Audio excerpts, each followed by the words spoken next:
Congratulations. Thank you. Just finished 13 years. 13 years at FAV. It's exciting. What do we do?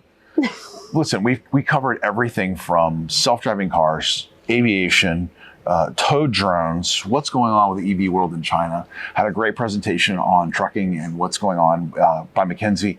We've really covered a lot of ground this year.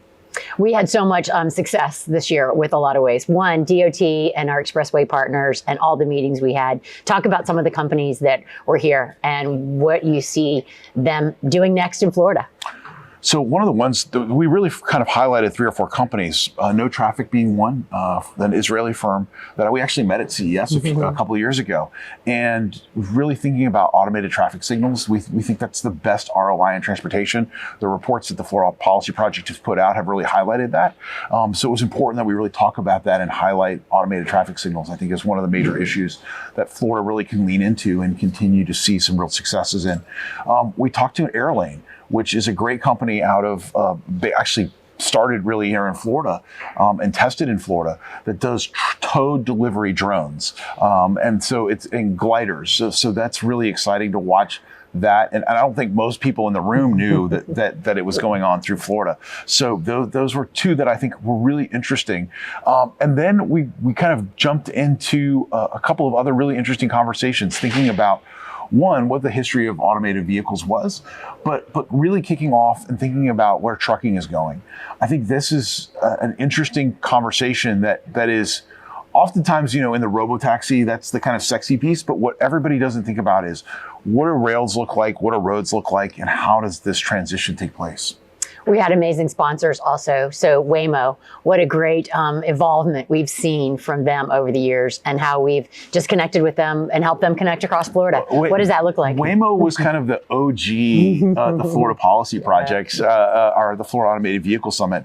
They have been around really since the beginning, but back when it was Google, what was the Google Self-Driving Car Project. And so that's actually where I established a lot of my relationships in the space, is through those early teams. And what's fascinating is those teams have now gone off to start, the kind of early team members have gone off to start basically every major self-driving car company in the country is related to or has some DNA from at least the Google Self-Driving Car Project. So we had some great speakers there.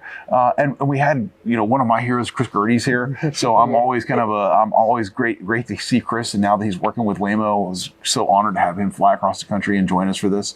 So look, this is one of my favorite events of the year. Mostly because I get to see a lot of old friends, but also get to introduce Florida to some of the coolest technology that I've seen across the country in the year, and watch the faces of people as they recognize and embrace what we're working on. So the eVTOL conversation, the self-driving trucks conversation, the self-driving cars and trucks conversation, the automating traffic signals. There's so much excitement going on in transportation, and kind of how AI is impacting the entire space.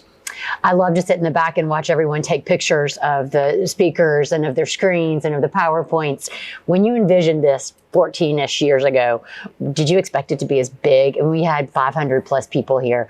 Did you envision this growth? No, I mean, honestly, like this has been, it's been incredible to watch over the years as this conference has not just taken off, but become recognized around the country. Right? When you have federal officials here, when you have state officials here, when you have other states that are flying in to attend because they've heard about it, it really has become, at least in the Southeast, one of the premier conferences for transportation and really thinking about the future of mobility. So Florida Policy Project has a chance to work with our expressway authorities and DOT to host this. What is next for us at FPP? Well, as it relates to mobility, continuing to think about the future.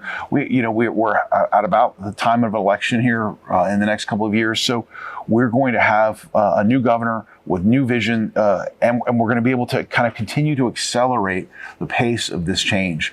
We're constantly advocating, both in Tallahassee and locally, for leaders to think bigger, and to kind of share the vision of what we see for the future of Florida with the leadership. And because leaders are constantly coming and going, we've got to continue to refresh that conversation. But I think what we've built is a framework and a foundation of knowledge where these companies are always amazed when they go talk to our Department of Transportation or our expressway authorities that these aren't new conversations for them, that these aren't new learnings. And you've heard this even this week where, some of these companies are having the easiest conversations they've ever had with government officials because of the framework and the foundation that we've laid. Right. We had amazing sponsors and amazing speakers and so much growth of this as we continue, and even next year as we come back to Central Florida with FAV 2026.